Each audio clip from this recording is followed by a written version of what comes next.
In 1999, in the midst of popular teen-centric focus series such as Dawson's Creek and Seventh Heaven, which focused on squeaky clean families and relationship dramas, a new series emerged. One with rawness, one that wasn't afraid to portray teenage life the way it actually was. Teenage life wasn't the idealized lie network television had made it out to be. Instead, was a gut-wrenching, brutally awkward, often isolating period of one's adolescence that constantly made you question yourself and the point of it all.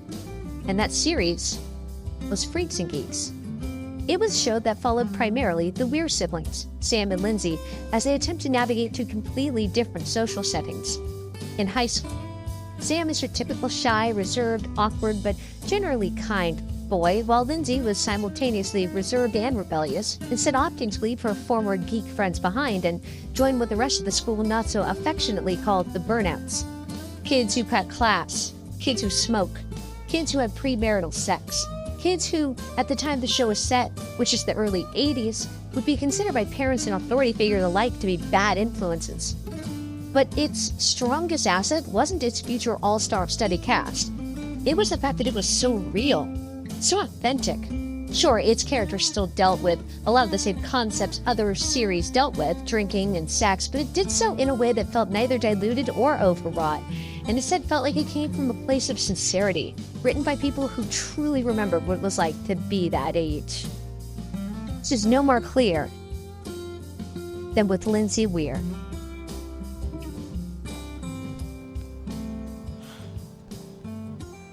Man, I hate high school.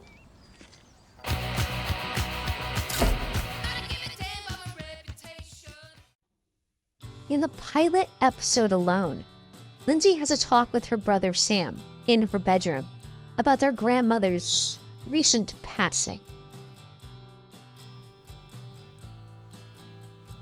Sam, did Mom and Dad ever tell you that I was the only one with Grandma when she died? No. Yeah. I went down to the cafeteria to get some coffee. And all of a sudden, Grandma looked so terrified. I didn't know what to do.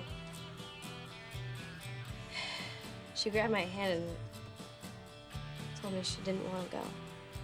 She looked so scared, Sam. So I said, well, can you see God or heaven or a light or anything? What did she say? No. There's nothing.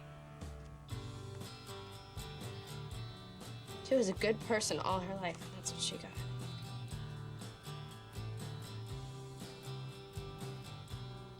This speech cemented what the series was. It was about young people at the hardest time of their lives trying to carve identities and beliefs in a world that was fracturing around them, changing from the ways they'd known it up to that point. The death of a grandparent is often the first major death a child experiences in their family, and Lindsay's speech so profoundly sad.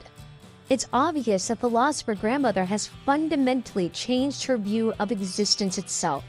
And if her grandmother's to be believed, if there really is nothing afterwards, then why bother being good when, in the end, you wind up in the same state of being as someone who was bad?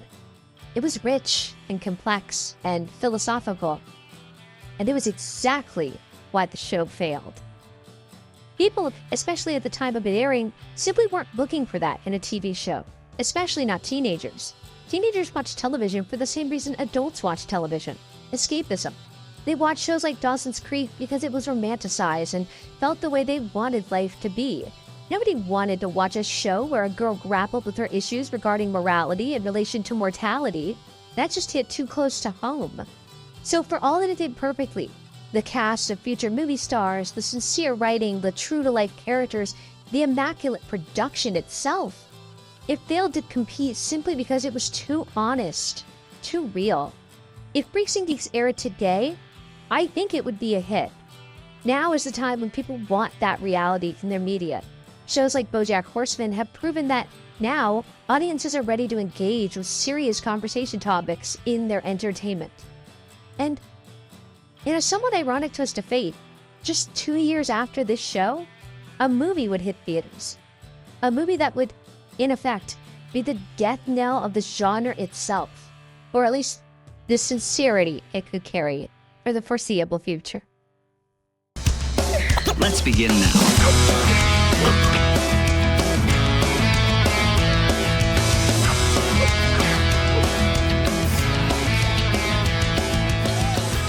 This is not your typical high school. See, here at John Hughes, there are no cliques, no exclusive social groups. You're accepted for who you are, not for who you hang out with. Okay, we're gonna divide the tour into several smaller groups so you can get to know some of your peers a little bit better. Let's get all you big jockey guys over here to my right in one group, and then get you slutty girls over here by me. Hey, how you doing? Welcome. And you losers, you guys should hang out in the back. Hey, that clearly includes you. Come on, get back there. Take a good look at the kids standing beside you. Hey, they're gonna be your only friends for the next 4 years. Okay, let's move it, people!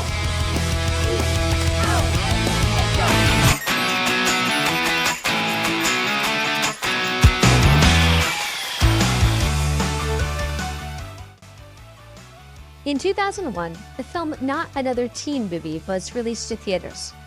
On the surface, it appears to be the same as other movies of its ilk, such as Scary Movie. But the key difference lies in one very important factor, and that is that Not Another Teen Movie, unlike other movies like it, wasn't making fun of specific films as a whole, although there were instances of that throughout, but more so the genre itself. This cheesy, overly emotional, trope-based genre was now being picked apart by a vulture of sarcasm. And it's not surprising, considering 2001 was the year America as a whole lost its interest in kindness and sincerity thanks to the September 11th attacks. Now, we reveled in jaded irony. And despite the film receiving generally negative reviews from critics and grossing $66.5 million on a $15 million budget, in my personal opinion, it's the one that still holds up when compared to other movies like it.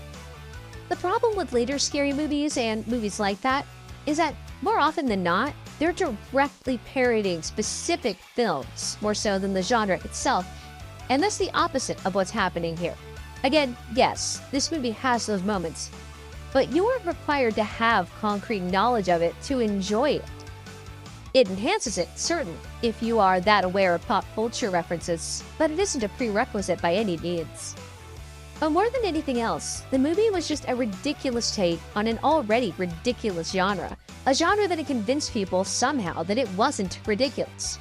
It takes cliches to new heights, it pokes fun at its own identity, and is so self-aware that it borders on absurdity.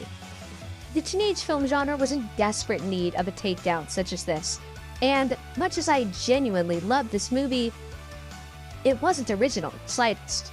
If anything, it felt more like the culmination of a million little pot shots finally coming to fruition. Because this sort of thing had been going on for years, just on a much smaller scale and mostly confined to the realm of broadcast television. And perhaps the funniest part is that Sarah Michelle Gellar herself, star of another popular teen series, Buffy the Vampire Slayer, was the star of what could arguably be considered the progenitor of this very concept, even if it wasn't intended to be. Let's talk about Swan's Crossing. We all know where this is going. Fucking teenagers. Sydney? What happened? You look homeless.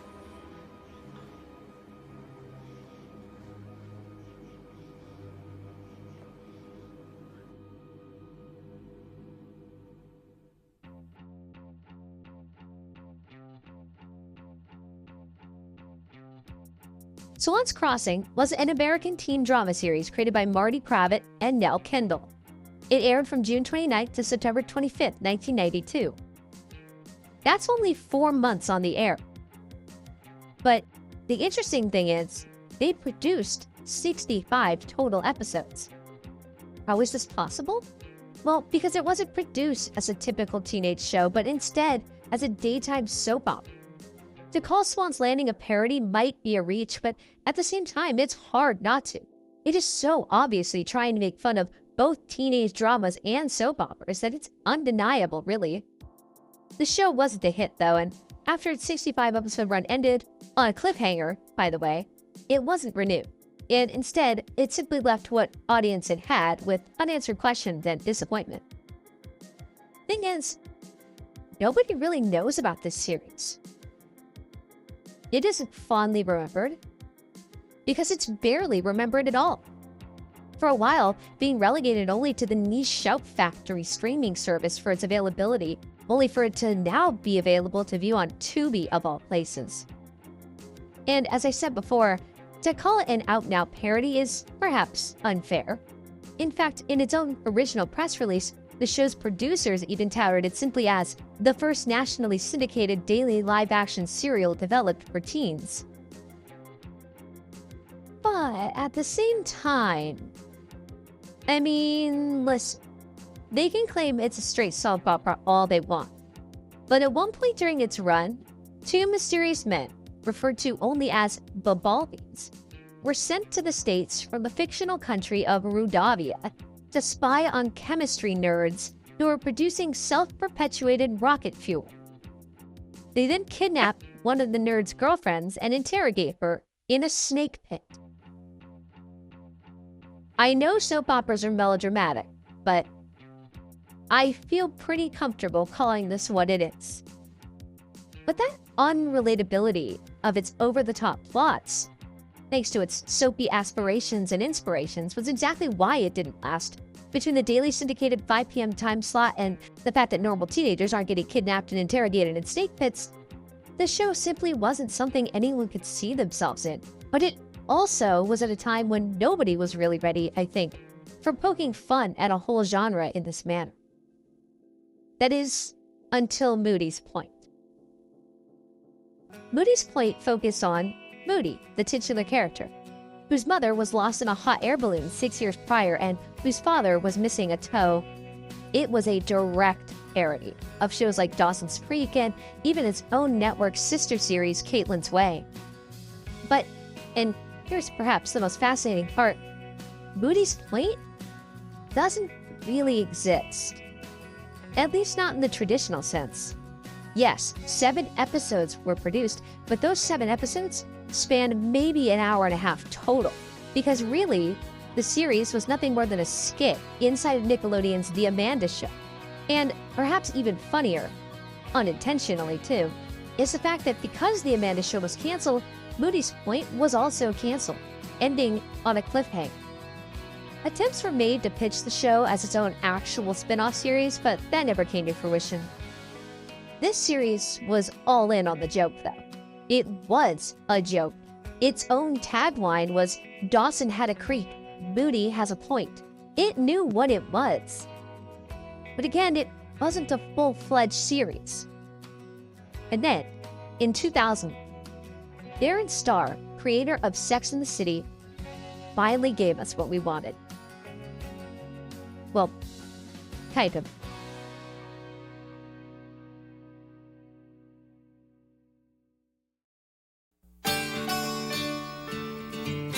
Previously on Grosse Point.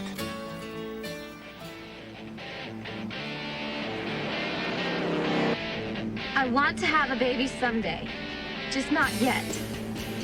There, I said it. I'm a horrible person. Becky, I told you. The baby's my problem, too. You're not making this decision without me. God, Stone, how are you going to handle a baby? You couldn't even handle the 11th grade. I will handle it. Because I love you, man. Oh my God. I can't believe you said it.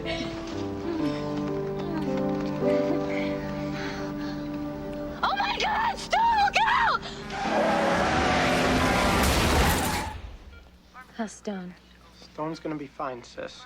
But you're the one Mom and Dad are worried about. I left the game the minute I heard. I mean, how can I lead a cheer knowing my best friend's in the hospital? Thanks. But, sweetheart, the doctor told us there was a baby. I know. You lost it. I'm so sorry, Mom. I lose everything. It's okay. But Becky, I don't want you seeing Stone Anders ever again.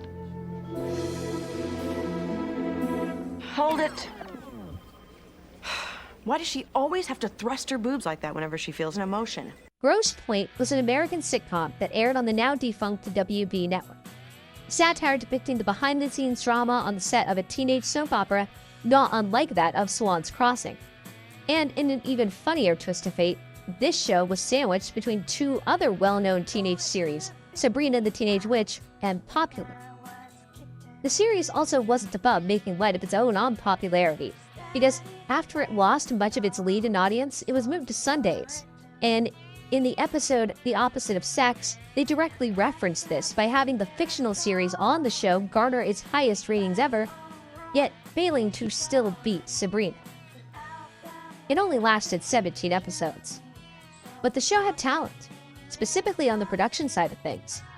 Because not only did it have Starr at the helm, but it was also written by Rob Lauterstein, who also wrote for Boy Meets World, another teen series, as well as Robin Schiff, who wrote the comedy Romy and Michelle's High School Reunion, which is another sort of sardonic take on teen culture. But again, the series didn't last. And wasn't just an out-and-out parody, it was still a fairly standard TV show. It just happened to have that teen soap opera aspect as a backdrop. Which is why I said earlier that Not Another Teen Movie feels like a natural climax to all of this. The parody an entire genre isn't a new concept by the time Not Another Teen Movie rolls around either. But films such as The Naked Gun, Young Frankenstein, or even Monty Python and the Holy Grail had already proven the concept possible. But it had rarely been done to this genre, and even more so in film form. Sure, the concept had more or less been approached in the TV format, but this was the first time it was done on such a large scale, not to mention to such a ludicrous degree. Sure, there was Clone High and Wet Hot American Summer, and for a more recent example, Pen 15, but to me, Not Another Teen Movie really fired on all cylinders when it came to just fully committing to the lampooning of its genre, with no hint of sincerity below the surface. Every schmaltzy moment within that movie is, again, simply going by the schmaltz presented in the playbook of the genre they're parodying. Much like Sledgehammer or Angie Tribeca committed to the bit of straight parodying the TV cop drama, this movie committed to the bit of straight parodying the teen drama, something nobody else ever really got right. Not Another Teen Movie ends with a very self-aware speech from its male lead that, yeah, likely things between him and the female lead won't work out. He'll end up leaving her, she'll be miserable the whole time, and it would simply be far better to avoid the inevitable fallout that is a high school romance surviving college than to attempt to make it work in the first place. Freaks and Geeks, however, is a little more realistic.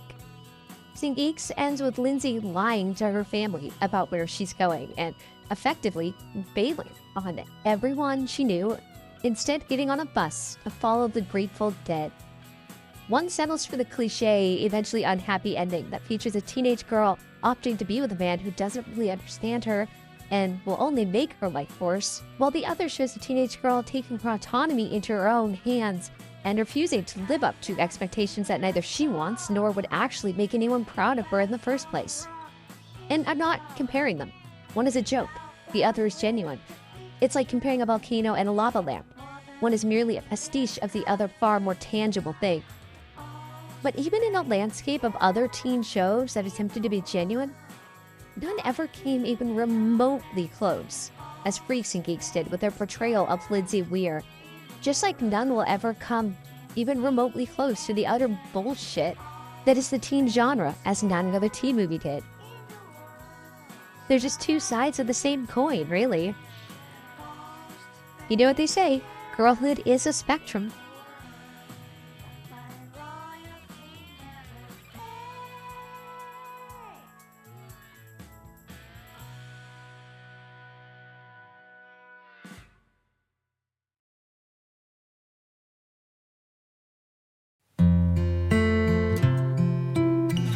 But she doesn't know who I am, and she doesn't give a damn about me, 'cause I'm just a teenage dirtbag, baby. I'm just a teenage dirtbag.